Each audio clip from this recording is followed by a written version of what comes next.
Whether you're a professional athlete or a seasoned corporate executive, it is easy to enjoy a lifestyle where a paycheck is calling all the shots. But is that sustainable forever? Welcome to Tell Your Boss I Quit with Pete Goodekunst, founder of Good Financial Services and financial planner with Raymond James. Pete helps you financially bridge from the journey you've started through the life goals you've imagined. Sooner or later, by force or by choice, life takes turns. Listen as Pete discusses how to take charge and make your move on your terms with confidence. Your credit score tells potential lenders a lot about you, but it may not be accurate. Do you know your score? Do you know how to check it? Is there more than just one score, and how can you improve it? Well, Pete Goodekunst has a special guest to help navigate this murky world of credit scores. Pete, tell us about Megan Getz. Yes, hello everyone, and thanks for that intro, Patrice and Megan Getz. I'm really excited for our guest today. It's always wonderful to share and introduce people to members of our team. And Megan Getz is a member of the Good Financial Services team. She has a background in finance and in banking, and one of the special aspects she brought to the firm is navigating credit. And we've had this conversation with numerous clients. And so I thought it would be great to introduce her and share that special expertise. So Megan, it's welcome, and it's great to have you on our podcast. And before we get started, though, just tell us a little bit about your background. Tell us your story and how you came to be at Good Financial Services. Thanks, Pete. I started going to college to become an English teacher. And while I was going through college, I was working part-time in a credit union and just really fell into the role there and really loved it. And after 2 years, I wanted to take a little bit of a break because English didn't seem like it was really going to pan out for me. So I actually moved into the lending department at a credit union and spent about 2 years there, taught myself how to read credit, understand credit, cross-sell loans to help save people money, and even underwrite loans. And all of that knowledge kind of culminated and worked in my favor to get me a promotion into a lending specialist position where I could use that to help further educate other people and our customers on how to get the best credit that they possibly could have. We're giving them loans, but more than anything, we're giving them advice and opportunity to really grow and get better loans in the future. And then the pandemic hit. And for me, I think that was a real turning point. I loved what I did. It was helping people has always been my number one passion, but I realized that we couldn't help people when they needed it the most. And for me, that was just a signal that I needed to move on. If we can't help people in the toughest of times when they've lost everything and, they kind of feel helpless, then what really can we do? So I started looking for a job. First one I applied to was this one. And I didn't know that. Yeah. And so everything went well. I met Pete. I bonded with him on the sole fact that we both love to help people. And so I thought, now's the time to make a switch. I can bring that knowledge with me anywhere I go in life. It's not going to disappear. I can still use it to help people, but I can learn more and help people in other ways too. So I've been here for almost 2 years now, and I love it. Great. Well, I'm not being paid to say that.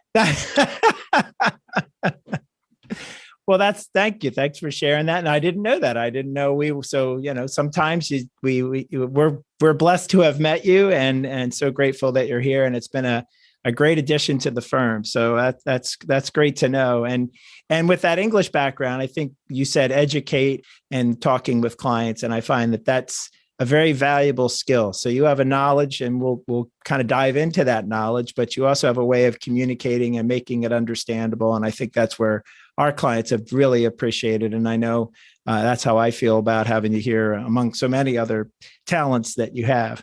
Well, we've talked about it. We have clients, they're buying new cars, they're mortgaging or refinancing their house loan. and I don't know, even here we do securities-based lines of credit, and all of these things require us to check their credit, to do a credit check. So can just give us a kind of a quick, what is your credit score and why does it matter so much? Yeah, so the best comparison that I have over these years is the same way that a university is going to ask a high school student for their transcript, a lender is going to ask a potential borrower for their credit report. So the way that a transcript works, it shows you your timeliness, how intelligent you are, your ability to multitask, and the level to which you like to challenge yourself, among other things. And likewise, a credit report shows a lender your timeliness, how much you repay, how much you're borrowing, how quick you are to borrow, and sometimes it even shows your likelihood of bankruptcy. So it kind of gives them everything that they need to get a grasp of who you are and who you have been as a borrower to decide whether or not they want to lend to you. Now, the actual credit score aspect of it is just a numeric digit that's assigned to you based upon an algorithm that credit bureau made up. So there's 3 bureaus, TransUnion, Experian, and Equifax, and they all have their own Vantage score model, and it's their own algorithm that they've made within their own unique credit bureau to kind of determine who you are as a lender and assign a score to that. Okay. And it's kind of like your GPA. Exactly. Yes. But you can go back and fix this even when you're 50. Oh, okay. You can hack the computer and change your grades.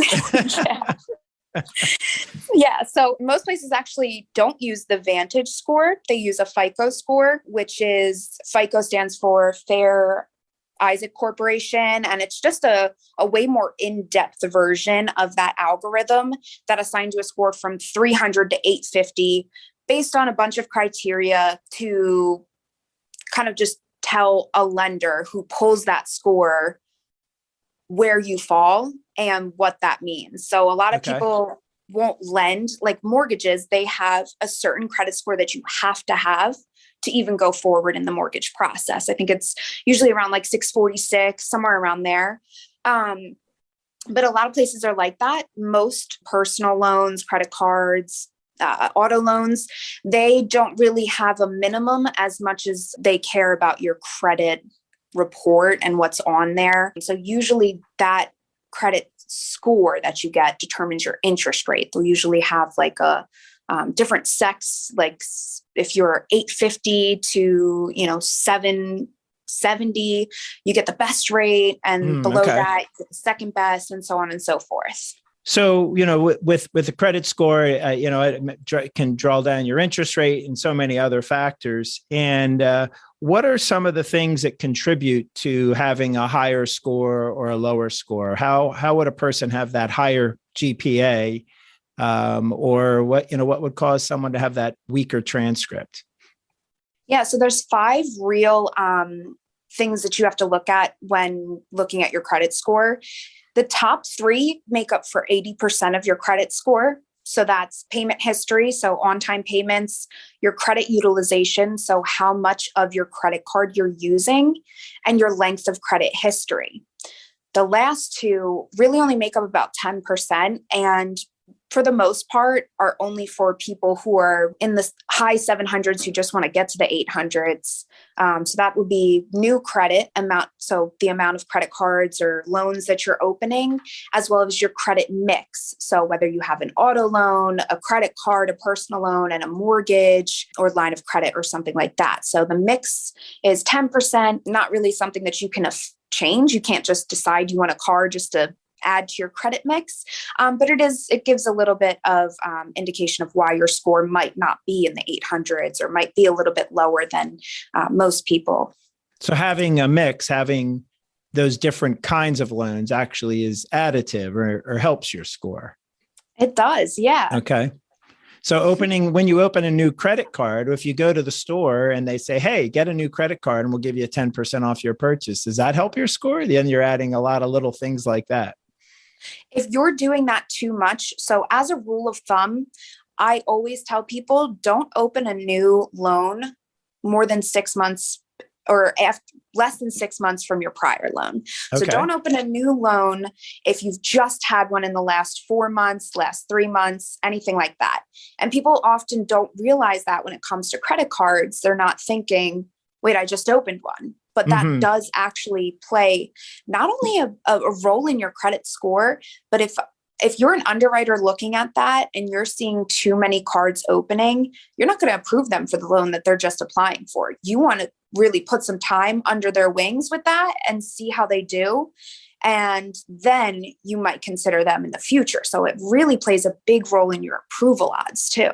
Oh, interesting. Okay. All right. So paying on time, that's the big one. If you want to keep a good score, you want to pay on time, get a good mix, but not too frequent of a tapping, I guess.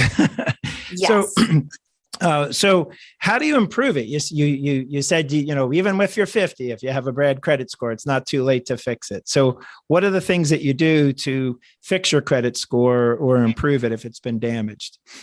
Yeah, so that is really a person by person kind of situation. So for the brand new lender who's just coming out of school and really wants to start building credit history, so eventually they can, buy a house or buy a car without a cosigner, the best thing that you can start to do is get like a small credit card. But a lot of times people are unwilling to give first-time lenders a credit card on their own. So if you don't have a cosigner available, you can always do something like a secured credit card where you put $500 or a certain amount of your own money down on that, like to hold, the bank will hold it. And then you'll have a credit limit on that card of whatever money you put down. And then you can use that card, but you still want to stay within that, about 33% range is the sweet spot for credit utilization. So if you're using 33% or more, you got to start paying those cards down. So that's really for a new person. It's way different if someone's, has a few loans under their belt and just wants to get a higher score. What I do love is that places like Credit Karma will really personalize suggestions for you based on what you have out there. So if you have a collections account, it's really going to improve your score if you got that collections account placed on your credit report in the last 2 years. If you pay that off, it's going to help bring your score up significantly. After 2 years, it doesn't actually help your credit score too much. It may actually help your approval odds, but that's if you have nothing else really out there. If you're paying other loans, oftentimes underwriters will overlook that 2-year-old collection account. Someone more seasoned, really, who has a good score and just kind of wants to make it better, at that point, you're really looking at the credit utilization and your credit mix. But like I said, you can't just buy a new house just to up your credit mix. So it's really something you have to think about and plan for. If you're in the mid 700s, I wouldn't worry about getting to 850. It's nice. It's like a badge of honor. But is it always easy to achieve? No. Is it easy to keep? Definitely not. Things happen. Sometimes you have to put a big charge on your credit card and that'll up your credit utilization. So it's mostly about tracking trends over time and just having that self-reflection within your own kind of household to decide what it is that you're doing and not doing that's affecting your score personally. But of course, new users to new credit, people trying to establish credit, you're going to want to kind of focus on that top 80%, the on-time payments, credit utilization under 33%, and your length of credit history. So it's really, sometimes it's just a matter of waiting it out and just keep paying and just get some time under your belt. Yep. I don't know if I ever shared this with you. When we were getting to the end of boot camp, believe it or not, my senior drill instructor said, now you're all going to get a nice big paycheck because you're getting paid when you're in Paris Island, but you have nothing to spend it on. So you're in basic training. And he said, go out and buy something, buy it on time, buy a nice TV or something like that. And just to get yourself with some established credit. That was some advice he gave us when we were leaving the island. So you mentioned there are 3 main credit agencies and they track your activity. Just tell us a little bit about those services and how people can check their credit history using those services. What can they do? Yeah, so monitoring your credit score is one of the most important things that you can do for your overall credit health, especially if you're planning on taking a loan soon. Like if you know you want to buy a house in 3 years, it's time to start working on your score now, making sure you have everything in line so that when that 3-year point comes and you're stressed under the weight of buying a new house, Most stressful thing we do is buy a house. That's right. Exactly. So the best thing, I mean, you have so many different tools at your fingertips nowadays. My favorite is Credit Karma. They'll basically compile all of your credit accounts and history and everything for you. And on a weekly basis, they'll send you an email and say, hey, we have a new updated credit score. It doesn't hurt your score to do this. It's what we call kind of like a soft inquiry. So if you ever get an email from your bank that says, oh, you have your free credit score ready, it's a soft inquiry. It doesn't hurt your score to check. It's really good just to get that information, just so you kind of know where you are. Credit Karma, for instance, they use a Vantage score. So it's not a FICO score.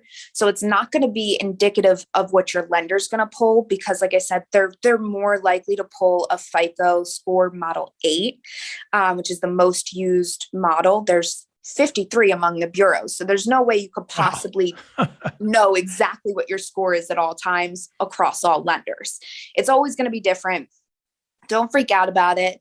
Basically, if you can collect all that data, so if your credit card company sends you something, your bank, and then Credit Karma, you get those 3 scores, and then you kind of have a picture over time what your score is and how to fix it. The reason I always recommend Credit Karma is just because it does give you those personalized fixes for your score. It really hones in on what is affecting your score. So whether it's high credit utilization, so let's say you have a $10,000 credit card, a $5,000 credit card, and another $5,000 credit card. So you have $20,000 total in credit cards. You only want to use 33% of that. If you start using 50%, if you have $10,000 across those 3 credit cards, your score is going to go down. Okay. And Credit Karma will recognize that right away and let you know. There are personal loans out there for you. You can consolidate debt. That'll help your score a lot. One thing to be careful for, of course, is not to actually get a loan through Credit Karma because they're getting paid to sell you something. So always good resource. Just be careful what their end game is, right? Yeah. Don't buy anything from them. Use their free service and go from there. Gotcha. Okay. Now I know you can also, I guess, freeze your credit. Is that done through the credit bureaus, or how does one do that? Because nowadays, sometimes your credit's damaged by others getting into it. So how do you keep track of that? And what can you do to try to prevent some of that? Yeah, I always recommend locking your credit. Every night you go to sleep, you lock all of your doors, your windows, everything, so people don't get into your personal space, but you never lock your credit score so people don't get into your personal information, which is arguably scarier because you can really do a lot of damage. So Experian, TransUnion, and Equifax all offer free ways to go in, freeze your credit. You'll either create a PIN or they'll give you one. And then going forward, if you do need a loan, you can actually give that lender. They'll tell you what bureau they're pulling. You can give the corresponding PIN number, and they can just unlock your report very easily, very quickly in a matter of seconds. So it's easy. Okay. Yeah. It's probably the best thing that you can do just to make sure that your information's safe. There's also a site called Check Systems. You can lock your information there as well. That kind of, that stops, like I think it's about 85 to 90% of bank account openings. So if they can't pull your check system report to see if you owe other people, other banks, then they're not going to open an account for you. And then you're not going to be able to establish credit. So it really helps kind of cut that off as well. Okay. Well, that's great. Then thanks for sharing that, Megan. And I think this is just a sliver of things that Megan knows and how well she communicates it. So I'm glad that everyone had a chance to meet you and hear a little bit about that. And I'll put you on the spot a little bit here because I don't get to People say hi and meet you in the office, but just if there's something about you that no one would know just by calling into the office and talking to you, what's something unique about Megan Getz that would be nice to hear? Nice to hear. Oh, okay. I put nice in there. Good to hear. What's something interesting about you? Oh, you talked a lot about credit, but there's a person in there too. You know that. There's a lot of things about me that people don't know. I guess a number one thing is I went on a couple missions trips to Uganda, one of which I was 13 years old. They made me literally hunt my own chicken for dinner that night. Oh my gosh. So I had to hunt a chicken and then pluck its feathers, prepare it, and cook it all myself at 13 years old. Wow. It was a little traumatic, but it builds character, I think. That's right. That puts a whole new meaning to trial by fire there, I think. Well, thanks, Megan. That was great to share. And we'll be sure to put in the liner notes, the credit bureaus that you mentioned, and just how, and maybe Credit Karma and a few other things, and helping people to secure their credit. But it's really important just to stay on top of it and keep track of where you stand, so there aren't surprises, and also do what you can proactively do for yourself. So thanks for joining us, Megan. And please join us again for Tell Your Boss I Quit. It's all about getting ready for retirement and knowing you can sustain your lifestyle throughout all phases of life. And certainly having good credit is a big part of that. So till next time, we'll see you here at Tell Your Boss I Quit. Thank you for listening to Tell Your Boss I Quit. Click the follow button below to be notified when new episodes become available. To learn more about defining your financial purpose and how you can thrive and not sacrifice your spending in retirement, download Tell Your Boss I Quit by Pete Goodekinst. The information covered and posted represents the views and opinions of the host and or guests and does not necessarily represent the views or opinions of Raymond James. This content has been made available for informational and educational purposes only. The content is not intended to be a substitute for professional financial advice. Always seek the advice of your financial advisor or other qualified financial service providers with any questions you may have regarding your individual situation. Securities are offered through Raymond James Financial Services, Inc., member FINRA, and SIPC. Investment advisory services offered through Raymond James Financial Services Advisors, Inc. Goot Financial Services is not a broker-dealer and is independent of Raymond James Financial Services.